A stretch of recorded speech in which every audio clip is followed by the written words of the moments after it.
This video, we're going to be talking about how to contact Etsy support. So let's just get straight into the video, shall we? So first things first, simply go ahead and open any browser that you prefer using and simply go ahead and search for Etsy support, just like that.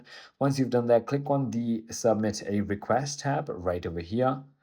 Once you've done that, you're going to be on this page. Simply enter either buying or selling.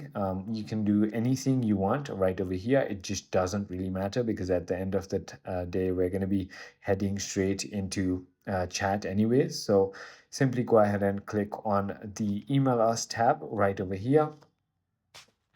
And they're going to simply go ahead and provide you their email.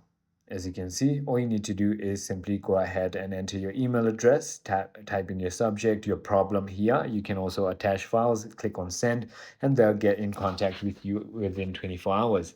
I hope this video clarifies everything for you. If you have further more queries, feel free to comment down below, and I'll see you on the next one.